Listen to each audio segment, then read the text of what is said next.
¿Ya está conectado? Sí. Bueno, buenos días a todos. Mi nombre es José Trasobares, soy inspector de trabajo y he recibido de la organización pues, la invitación de compartir con ustedes pues un rato hablando de, como dice el título de mi ponencia, las ventajas de emprender legalmente. Y bueno, yo quiero empezar diciendo que soy consciente que aquí entre los asistentes hay seguramente algunas personas de carácter audaz, de inquietud probada y contrastada que están valorando poner en marcha, poner en práctica algún proyecto que ellos consideran viables, ¿no? Y también soy consciente de que esas personas pueden estar en estos momentos atenazadas por la incertidumbre que generan las dudas de aquello a lo que se enfrentan. Seguro que los que me han precedido en el uso de la palabra y yo mismo, lo que les quiero decir en primer lugar es felicitarles por estar valorando esa posibilidad, por estar animándose a ser emprendedores y, por supuesto, aportarles mi corta experiencia en la parcela en la que hoy voy a compartir con ustedes, intentando convencerles de que no hay mejor acción de emprendeduría que aquella que se efectúa dentro de los parámetros de la legalidad. Y dicho esto, me gustaría hacer una breve reflexión sobre el entorno en el que nos movemos. Nos movemos en un Estado social y democrático de derecho, dice nuestra Constitución. Un Estado es democrático cuando todos y cada uno de nosotros regimos los designios de nuestra sociedad por nuestra voluntad colectiva, sin que pueda ésta ser soslayada por voluntades unilaterales, individuales, arbitrarias o despóticas. Un Estado es de derecho cuando todos sus miembros, ciudadanos y dirigentes, se someten al imperio de una ley aprobada a través de los procedimientos y en los establecimientos o foros adecuados como son los parlamentos. Y un Estado es de derecho cuando todos estamos sometidos, y un Estado es social cuando rige su acción en el respeto a la solidaridad, cuando trata de articular mecanismos para amparar a los más desfavorecidos en situaciones de necesidad. Pues bien, este es el modelo de nuestro Estado, aunque ustedes, visto cómo está el panorama actual, dirán, menuda mentira, ¿no? Pero este es el modelo teórico de nuestro Estado. Y dentro de este modelo es donde aquellos que decidan emprender, aquellos que decidan acometer un proyecto de emprendeduría van a tener que moverse, ¿no? Y ese Estado social y democrático de derecho dispone de una serie de derechos, y obligaciones que les va a garantizar su actividad.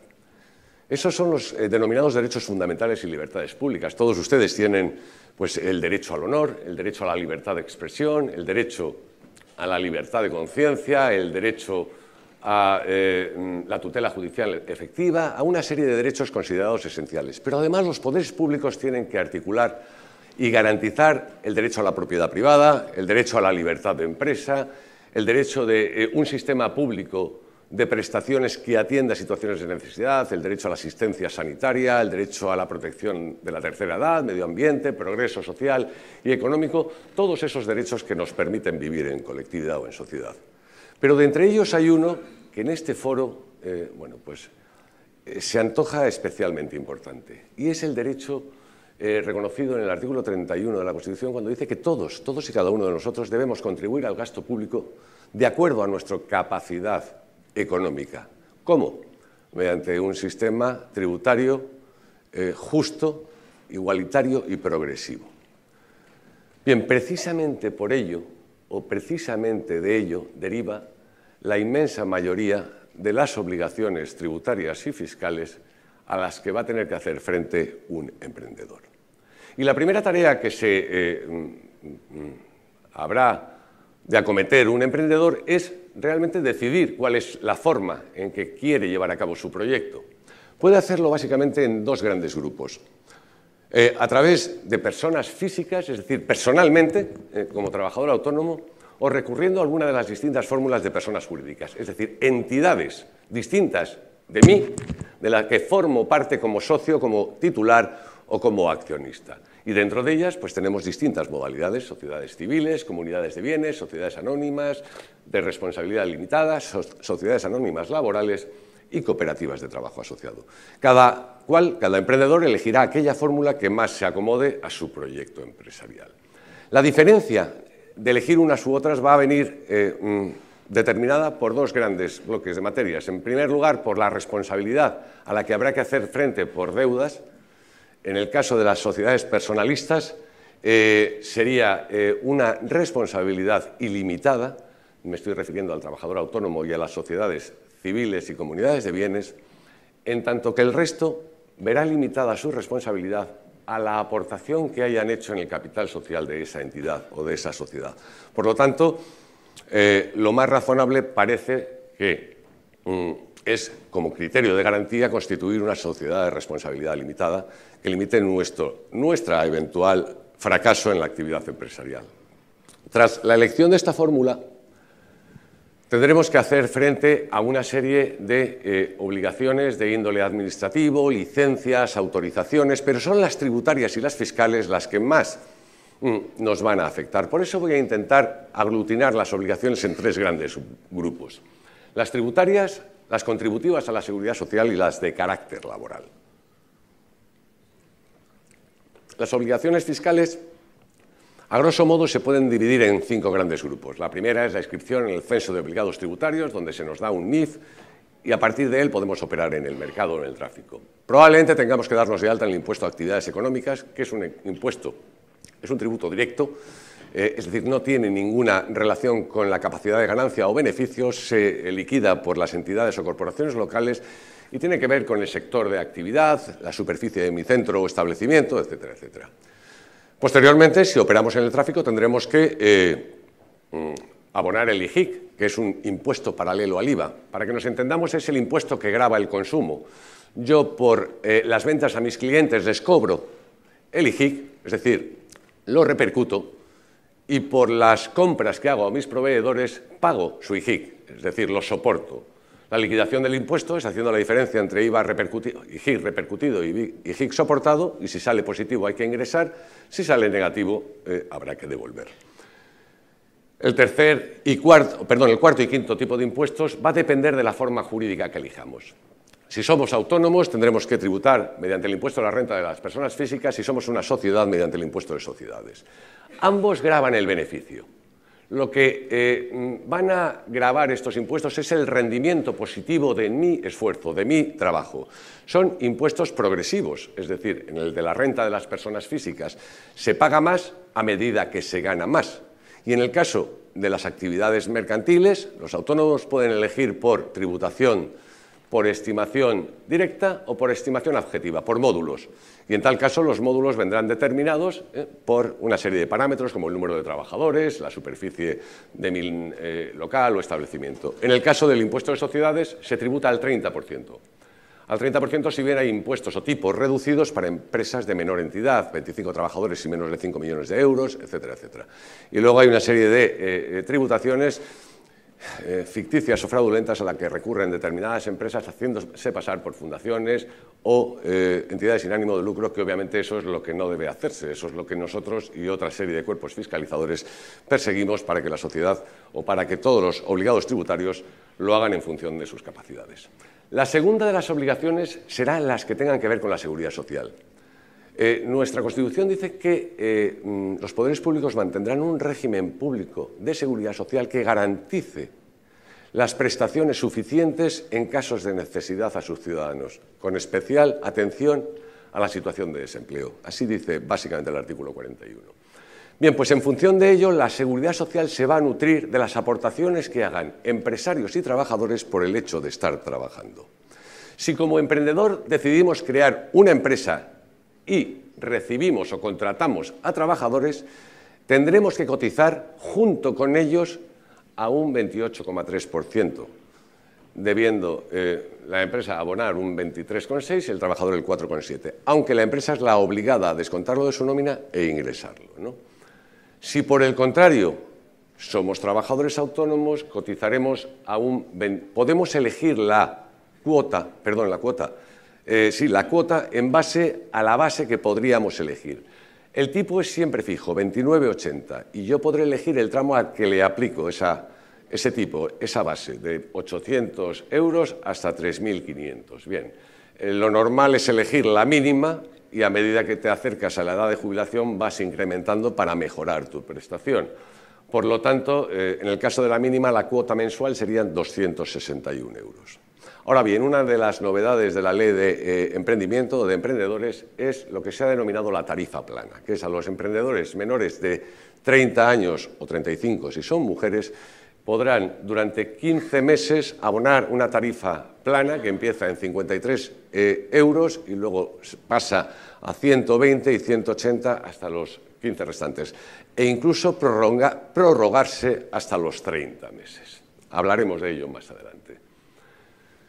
Además de estas obligaciones de cotización a la Seguridad Social, si tengo trabajadores, me erijo en empresario y tengo que, respecto de ellos, cumplir con una serie de requisitos. Tendré que contratarlos bajo las distintas modalidades, temporal, indefinido, en prácticas, formación, eventual, por obra o servicio, y darles de alta en la Seguridad Social.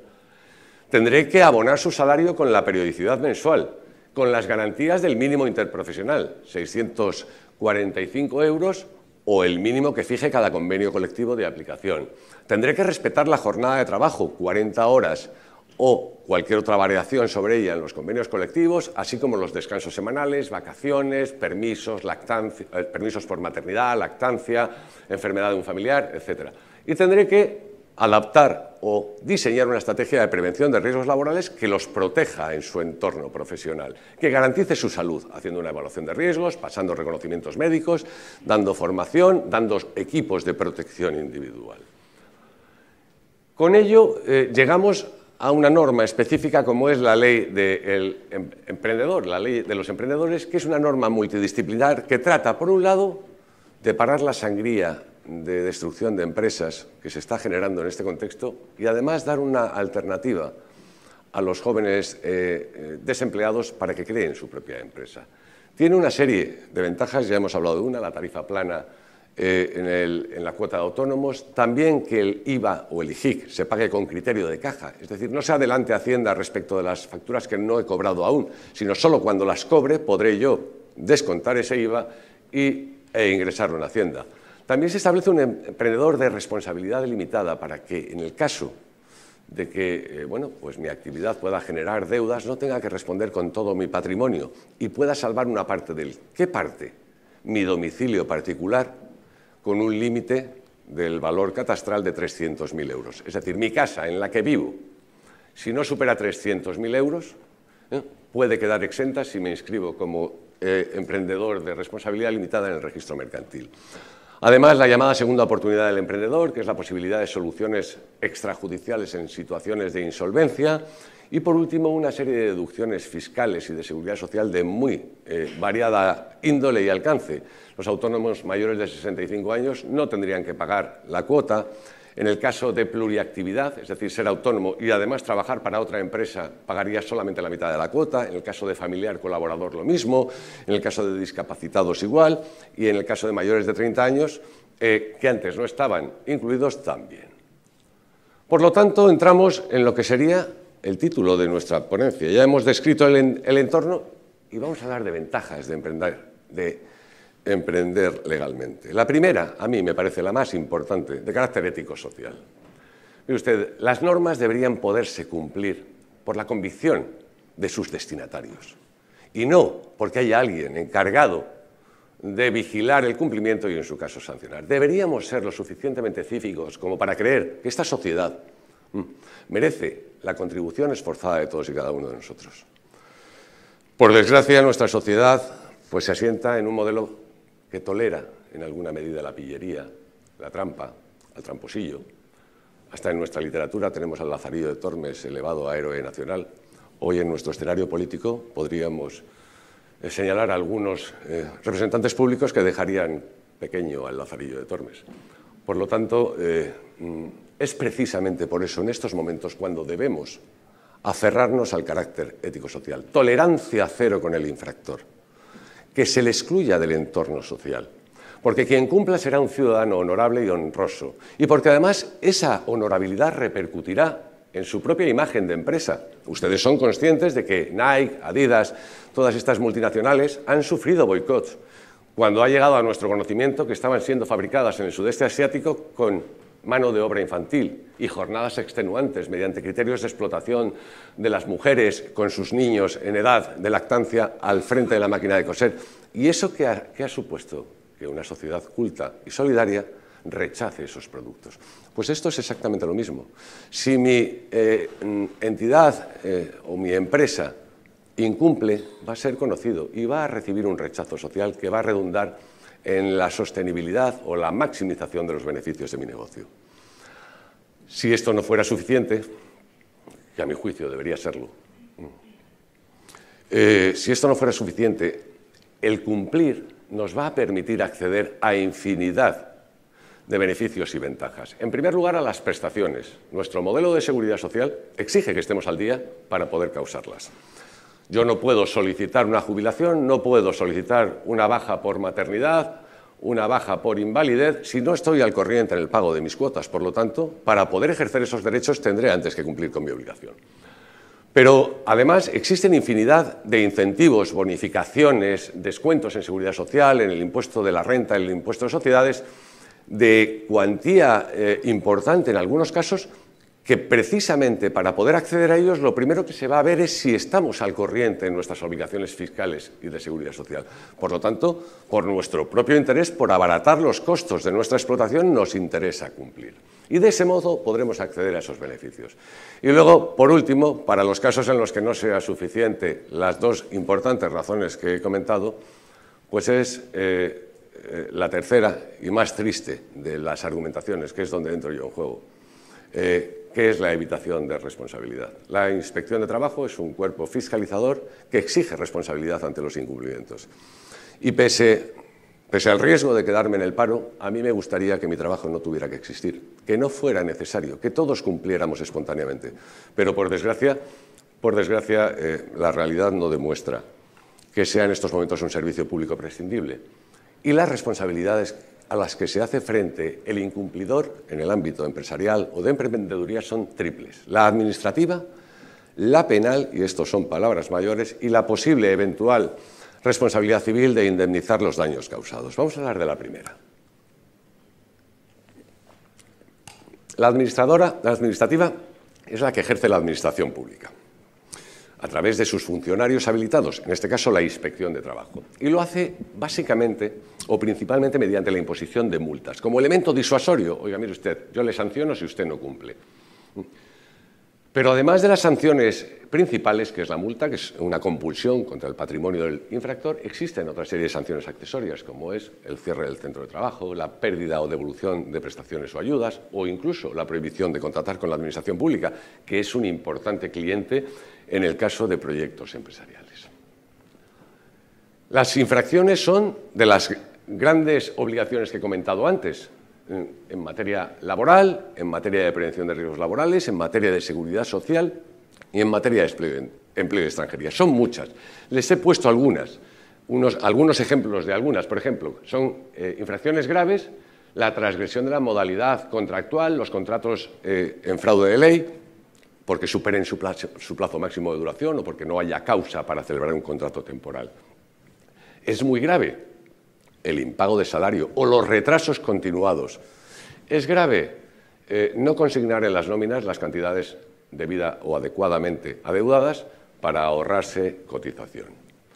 En el ámbito de riesgos laborales, pues las graves, pues mire usted, no hacer la evaluación de riesgos de cada puesto de la empresa, no realizar los reconocimientos médicos o incumplimientos de prevención que generen un riesgo grave, es decir, pues tener una máquina con un elemento cortante que no esté protegida con una pantalla, como acaba de pasar aquí hace un momento. Mientras entraba, casi cambio mi condición de conferenciante por la de inspector, porque hay un señor subido en un andamio sin barandilla. Y le he tenido que decir, por favor, bájese o ponga la barandilla, que va en su propio beneficio. Yo no me voy a caer de ahí, ¿no? Bien, pero eso sería una infracción grave. Con las mismas, le he advertido, pero podría haber sancionado, ¿no?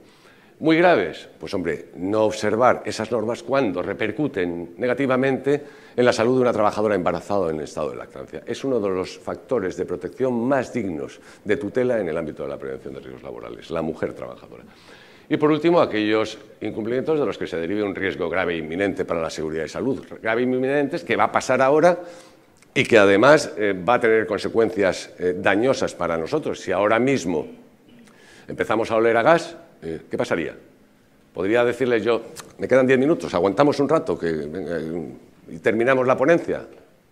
¿Sí? ¿Aguantarían ustedes? No, saldríamos pitando todos. ¿Por qué? Porque es casi seguro que ante el más elemental foco de ignición se produzca una deflagración o una explosión. Bueno, pues este tipo de infracciones se consideran muy graves. En materia de empleo, pues desviar las ayudas que pueda recibir la empresa para fomento del empleo, formación y capacitación de sus trabajadores, o disfrutarlas indebidamente, es decir, desviarlas porque no tengo derecho o desviarlas porque teniendo derecho no las destino al fin demandado. Y las más propias y típicas, las que son en materia de seguridad social. No solicitar la inscripción de la empresa. Descontra, como estoy empezando, bueno, aguanto un año sin inscribirla, ¿no? Hay riesgo de que te pillen, ¿no? No solicitar la afiliación y alta de los trabajadores a tu servicio, es muy típico. Desgraciadamente, todos conocemos, hemos oído hablar de la economía sumergida como una fuente. Algunos interlocutores opinan que gracias a la economía sumergida se está salvando el país en este momento de crisis. Yo opino precisamente todo lo contrario. Si esa economía es viable, ¿por qué no emerge y sacamos a la gente de esta situación, ¿no? No ingresar en tiempo y forma las cuotas a la seguridad social, presentando los documentos, y no solicitar los trabajadores autónomos su afiliación y alta, o no abonar las cuotas correspondientes o disfrutar indebidamente de bonificaciones. Hay muchas más, he puesto las más llamativas. Pero dentro de las de seguridad social hay otras también enormemente gravosas, que son las muy graves, que es compatibilizar prestaciones incompatibles con el trabajo, paro, jubilación, invalideces, y eso además va a suponer una multa cuantiosísima y la pérdida de la prestación. Lo mismo que no ingresar las cotizaciones debidas sin presentar los documentos que lo permitan. O incrementar indebidamente la base para obtener un beneficio. Es decir, estoy a punto de jubilarme, pues nada, yo cotizo por 1.000 euros, voy a cotizar ahora por 3.000 los 2 últimos años para que mi pensión de jubilación sea artificiosamente mejor, ¿no? Y también en materia de extranjería, como saben ustedes, en nuestro país es necesario, en el entorno europeo, que los trabajadores extracomunitarios puedan trabajar o deban trabajar provistos de un permiso de trabajo. Trabajar sin permiso de trabajo es una infracción muy grave. Y estas son las multas, y créanme que son verdaderamente onerosas. Fíjense ustedes, las de seguridad social, relaciones laborales y empleo van, las graves, que son las ordinarias, y las muy graves pueden alcanzar 6.000 euros y 180.000. Pero la falta de alta de trabajadores es una infracción por trabajador sorprendido, que además se van incrementando. Si hay 2, pues se incrementan un 20%, 3 un 30% y así sucesivamente. Y en el caso de desempleados y trabajadores extranjeros, las multas empiezan a partir de 10.000 euros.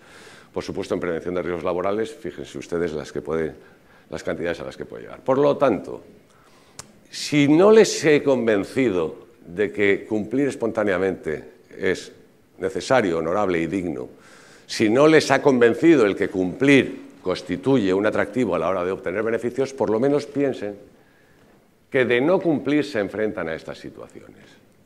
Y algunas peores, la responsabilidad penal. ¿Por qué? Porque hay determinados hechos que pueden ser calificados como delitos y sanciones administrativas o infracciones administrativas al mismo tiempo. Un ejemplo muy típico es conducir, algo que entiende todo el mundo, bajo los efectos de la alcoholemia. Puede ser infracción administrativa, multa, o puede ser delito si superamos determinados parámetros. Bien, en este orden también pasa en el orden social, lo único que hay una regla constitucional que dice, que se denomina el principio non bis in idem. Es decir, no se puede sancionar 2 veces por lo mismo. Por poner un ejemplo, tengo hijos adolescentes y su principal problema en estos momentos es intentar llegar lo más tarde posible a casa. Nunca estamos de acuerdo. Pues las 12, la 1, las 2, siempre les parece poco. Si yo digo un día a mi hijo, a las 12 en casa, mi mujer está acostada, yo estoy esperándole, y llega a las 12:30, le digo, 2 semanas sin salir. Al día siguiente se levanta mi mujer, yo estoy durmiendo, porque me quedé esperando al niñato, y le dice, ¿a qué hora llegaste anoche? A las 12:30. Dice, ¿cómo? 3 meses sin paga. Y él diría, no, ya me ha castigado papá 2 meses sin salir. Claro, sería injusto que por un mismo hecho cayeran 2 sanciones, en el orden administrativo y en el orden penal, ¿no? Por eso es el principio del non bis in idem. Bueno, por supuesto, en mi casa no rige este principio y estamos perfectamente capacitados para doblar, triplicar las sanciones si son necesarias. Pero en el orden jurídico de nuestro país sí existe y, por tanto, es necesario saber que a veces determinados incumplimientos pueden pasar a ser delito. Y aquí estamos hablando de palabras mayores, ¿Por qué? Porque además de las multas que puedan imponerse, estamos hablando de la posibilidad de ser privado de libertad, hasta 5 años, por el delito fiscal o contra la seguridad social cuando se detraigan cantidades o se disfracen o se defrauden cantidades superiores a 50.000 euros. Esta cantidad ha sido rebajada recientemente dentro de las medidas de plan de lucha contra el fraude. Antes era 120.000. A todos nos suena esa cifra porque es la cifra que, bueno, pues que ha barajado o se ha barajado para ver si la infanta había o no cometido este tipo de delito, ¿no? Bueno, pues en estos momentos la infanta estaría absolutamente pringada porque se ha rebajado notable y sustantivamente la cantidad. Bien. ¿Perdón? Debería, vamos a ver, cuidado, como sabe usted, hay una serie de matizaciones, es complejo. Pero, en principio, mire, cuando uno da una lectura al Código Penal y dice este delito tiene esta pena de privación de libertad, ¿yo para qué vamos a complicarnos la existencia? ¿Ha entrado la Pantoja? Pues entonces, no me haga ir más lejos que no me vaya a meter en un lío.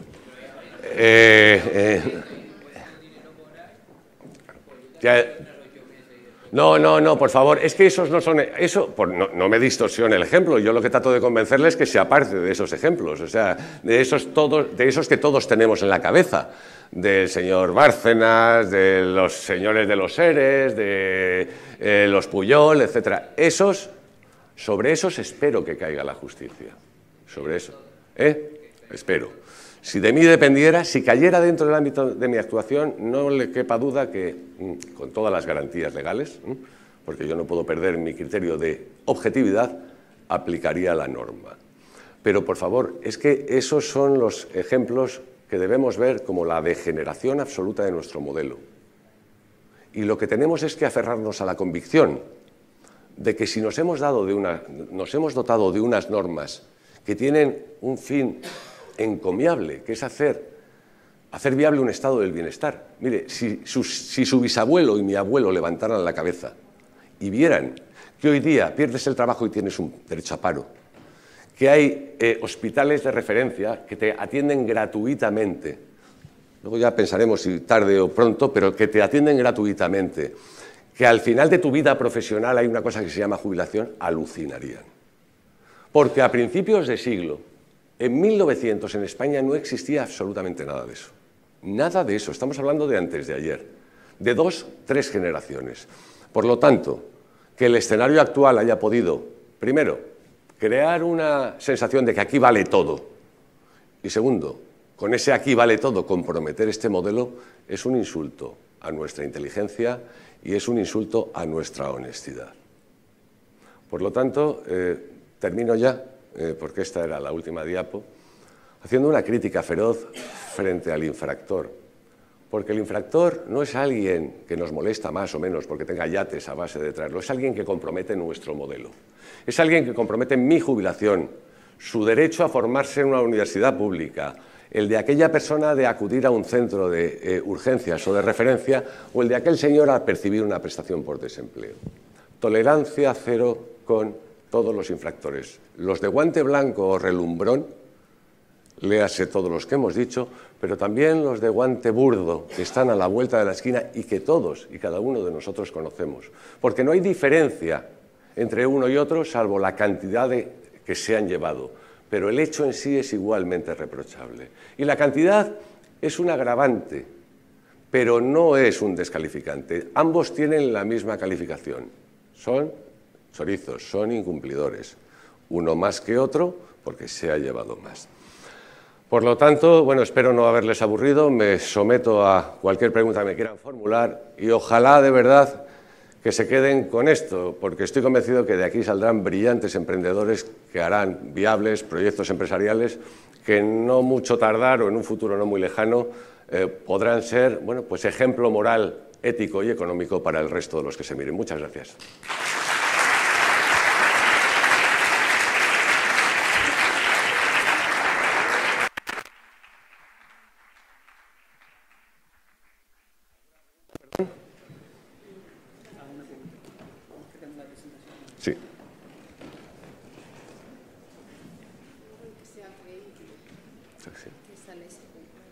Ojalá.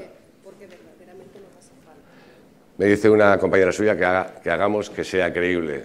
Créame que nos esforzamos todo lo que somos capaces. Con los medios que tenemos, desde luego la inspección de trabajo, en lo que a mí concierne, bueno, pues está integrada por 40 inspectores y subinspectores y está continuamente en la calle. Además, está continuamente al lado del desfavorecido, ¿no? Pero no deberíamos tener inspectores. Es lo que usted dijo, no me gustaría mandarlo al paro. Vamos a ver, no tenga ningún temor en mandarme al paro porque estoy convencido de que encontraré camino. Pero sí, esa sería la sociedad civil.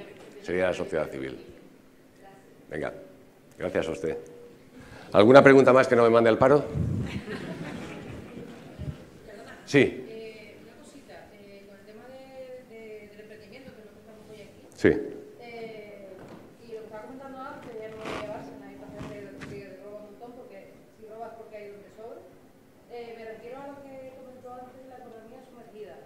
¿No cree que en un país como España, que está tan sumido en la crisis, o llamada crisis, y sea uno de los que más alto tenga la tasa de autónomos, este país, con respecto a otros países europeos, y eso imposibilita por eso que mucha gente se lo piense a la hora de darse ya, aunque tengan muchas campañas en cual los primeros 15 meses, pero claro, que los primeros 15 meses, cuando pases 15 meses vas a seguir pagando, y a lo mejor todavía tu empresa no ha arrancado como para que tú puedas solventar esos gastos.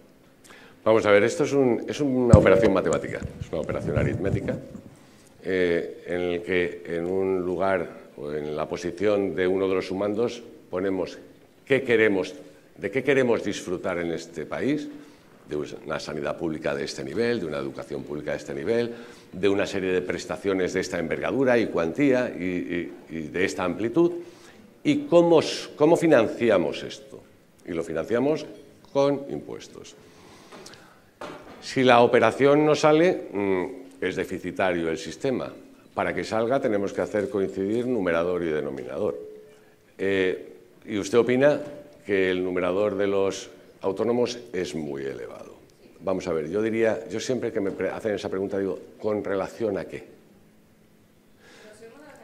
Yo le diré, ¿con relación a qué? Y me explico. Con relación a que haya multinacionales que puedan tributar al 10%, me parece carísimo. ¿Por qué? Porque no parece razonable que las grandes corporaciones tributen en esos términos.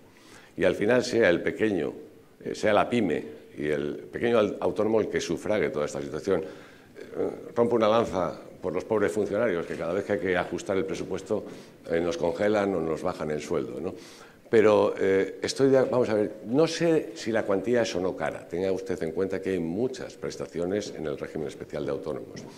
Pero sí digo que la cuota de autónomos, bajo mi modesto punto de vista, no debería ser homogénea para todos. Debería haber algún tipo de fragmentación, bien sectorial o bien por la tipología del negocio. Y en estos términos parece que van los tiros. Además de la ley de emprendedores, que ya establece por vez primera una especie de tarifa plana durante 6 meses, la mitad de la cuota durante otros 12 y finalmente un 80% de la misma, también hay grandes excepciones. Por ejemplo, el jubilado que tiene los 35 años cotizado, ¿quiere seguir trabajando? No cotice autónomo. ¿Se ha hinchado usted a cotizar? Pero también situaciones que hacen difícil la sostenibilidad del negocio. Por ejemplo, el autónomo de mercadillo o de ferias paga la mitad justo de este autónomo. El autónomo familiar paga la mitad. El autónomo discapacitado paga la mitad. Yo creo que se está empezando a entrar en una senda que al final habrá sectores, por ejemplo, el artista en espectáculos públicos. No todos son Julio Iglesias. Hay mucho artista modesto que puede vivir de esto, pero no puede pagar 260 euros. Habrá que pensar en un autónomo específico. Estoy de acuerdo con usted. ¿Por qué no se hace? Pues miren, no lo sé. No sé quiénes serán los sabios que hacen las cuentas para sostener el sistema. Estoy seguro que lo hacen con la mejor intención. Y luego no sé si somos lo suficientemente hábiles y capaces o en número adecuado para poder detectar a todos aquellos que no lo hacen. Mire, ¿a usted le parece... ¿Hay algún taxista aquí? No. ¿Hay algún pariente o familiar de taxista? Sí. Bien. Yo también fui nieto de taxista. El taxi es una actividad dura que, dependiendo de en qué ciudades, da mucho dinero o te permite vivir con mucha holgura, no como un millonario, pero sí con una posición acomodada, y según otras ciudades se llega con dificultad a los 1.000, 1.200 euros tras jornadas extenuantes de 10 y 12 horas al volante, ¿no? Vale. En todo caso, la actividad parece que es una actividad por cuenta propia de las más solventes. No está sometida a los vaivenes de una tienda, de un establecimiento de hostelería, de una ingeniería o de un consulting de ingeniería. Es algo bastante lineal. ¿A ustedes les parece que los taxistas son unos trabajadores autónomos privilegiados?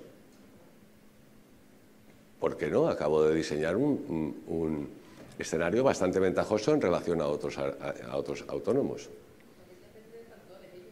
Bien, pero con los que he dado, ¿no? O sea, en relación a un pintor de fachadas que solamente va a trabajar cuando reciba el encargo. En relación a un fontanero que solo le van a llamar cuando haya una avería en el baño. Que sí, vamos a ver, todo eso se lo he reconocido. Todo eso se lo he reconocido, pero entiendo, o sea, todo el mundo considera que son unos privilegiados, entre comillas, porque todo el mundo quiere comprar una licencia de taxi, ¿o no es verdad? Seamos honestos. O sea, luego otra cosa es que el trabajo en sí sea muy duro. Pero ¿por qué todo el mundo quiere comprar una licencia de taxi? Perdón. Bueno, bien, pero no me abra 70 debates. Lo digo porque si no me descentro. Lo que quiero decir es que parece que es una actividad que genera atractivo para aquel que quiera vivir por sus propios medios. ¿Bien? Luego, no debería plantearle problemas en pagar un una cuota del régimen especial de autónomo.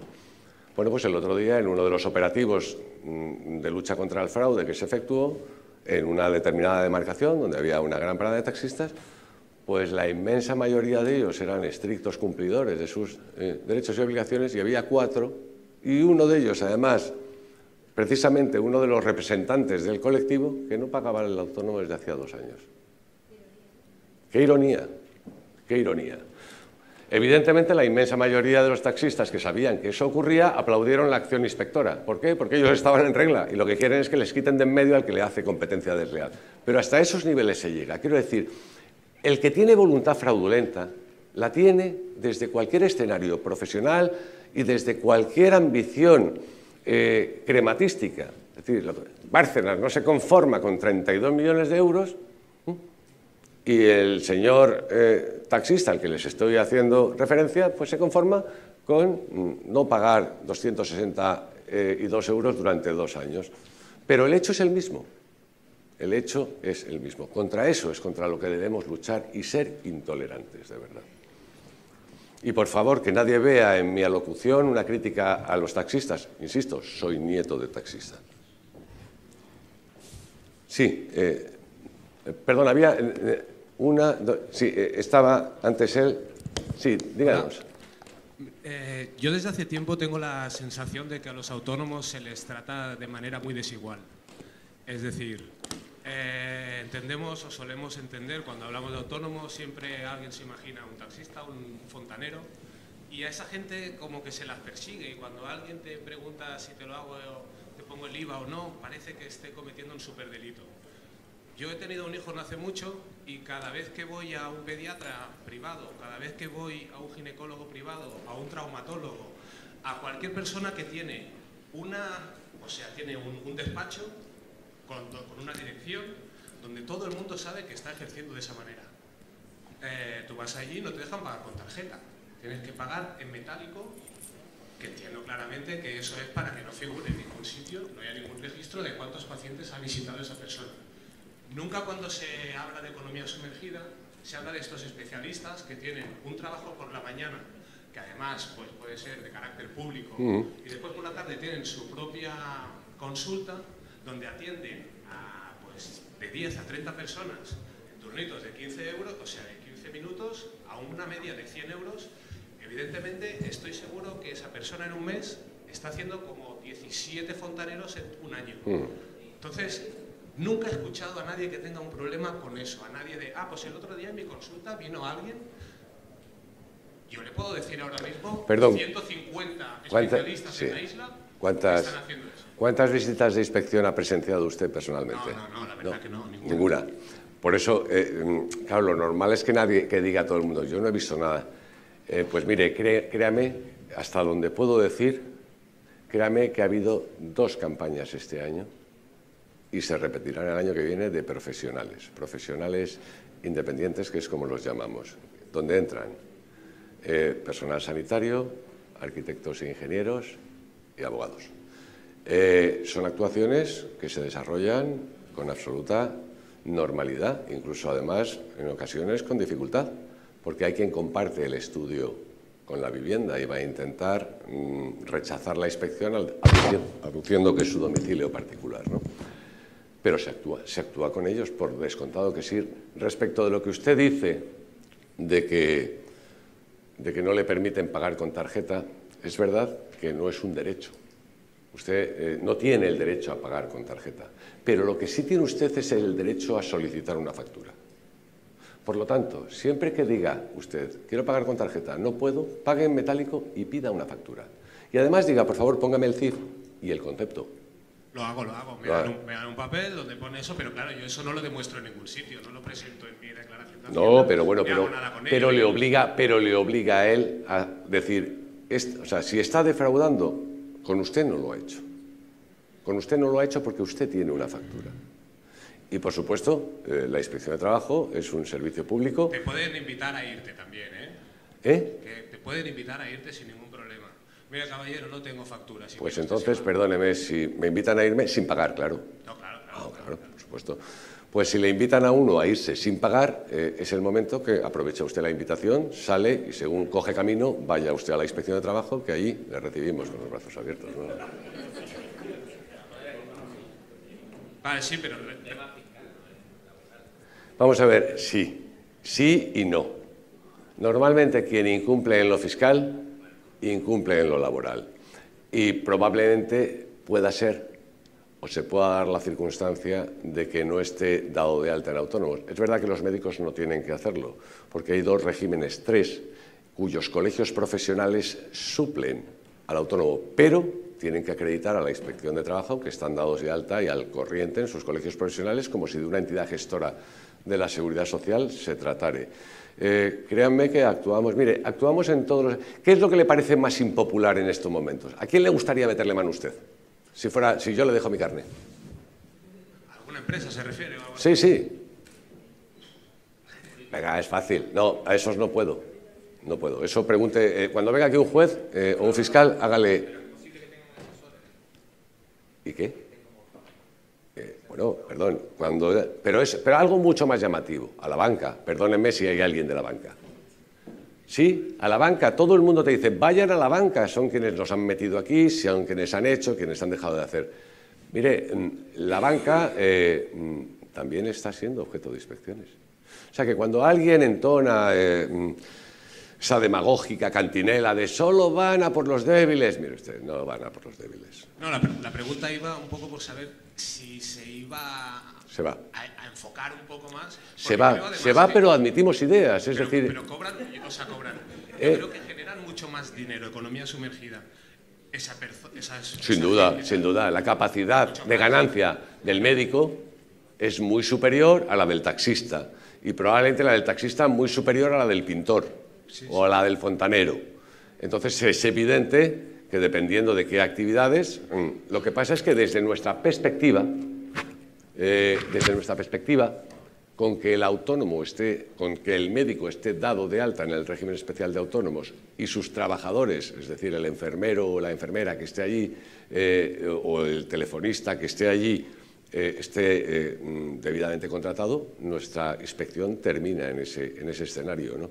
Para su tranquilidad sí le digo que trabajamos en estrechísima conexión con Hacienda, es decir, cruzamos datos permanentemente. Los datos obvios para nosotros pueden ser relevantes para Hacienda y tenemos periódicamente la Agencia Tributaria y nosotros pues reuniones de seguimiento para, cruzando datos, aflorar actuaciones como la que está usted definiendo.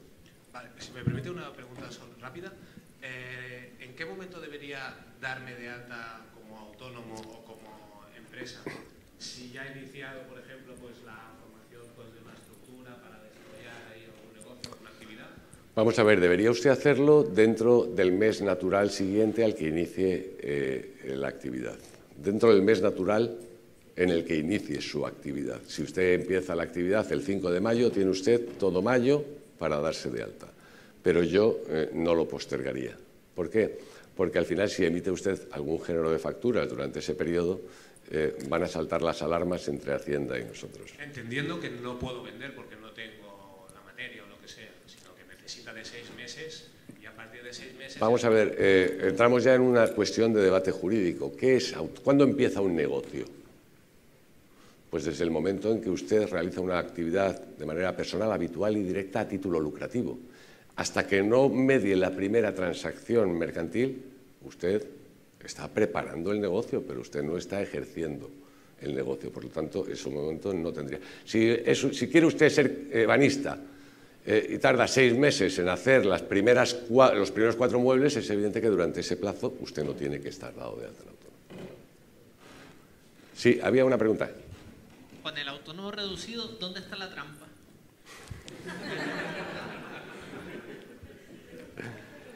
A ver, cuénteme, deme más pistas. Vale, yo tengo entendido por ahí, yo por ejemplo quiero ser autónomo cuando termine mi ciclo formativo. Entonces, yo tengo entendido por ahí que si te aferras a ese sistema de pago, si tu negocio crece, tú no puedes contratar a alguien a tu nombre, sino que tienes que estar un periodo trabajando. Sí. Vamos a ver, no es la trampa, son los requisitos. Se trata de impulsar la emprendeduría individual. Entonces, para disfrutar del autónomo reducido no hay trampas, hay 2 requisitos. Una, no contratar a trabajadores y 2, no haber sido autónomo en los 5 años inmediatamente anteriores. Pero el periodo que tiene que pasar son 36 meses, o sea, 3 años. No, 3 años, claro, son esos requisitos durante mantener esas condiciones durante 3 años. Claro, pero se supone que una empresa entre los 3 y 6 primeros meses ya empieza a florecer, no, empieza a dar sus frutos. Vale. En 36 meses ya tiene que ser más que solvente. Yo entiendo, cuidado. Habría que estudiarlo con detalle, que desde el momento en que usted decide hacer eso, desde ese mismo instante, empieza a pagar el autónomo completo y contrata a los trabajadores o al trabajador que considere. Y eso no supone la pérdida de lo anterior porque es un hecho acaecido. Es el hecho acaecido que espera el legislador. Mire, es tan viable que ya dejo de ser autónomo reducido para ser autónomo pleno porque necesito contratar a un trabajador. Perdón. Claro, pero si realizas ese cambio no estás sometido a ninguna sanción o a algún tipo de impuesto especial. Simplemente cambias y ya está. Yo entiendo que no, si uno amplía la cotización al autónomo ordinario, es decir, deja de hacer y además pone en la modificación o variación de la cuota por contratación de trabajador. Gracias.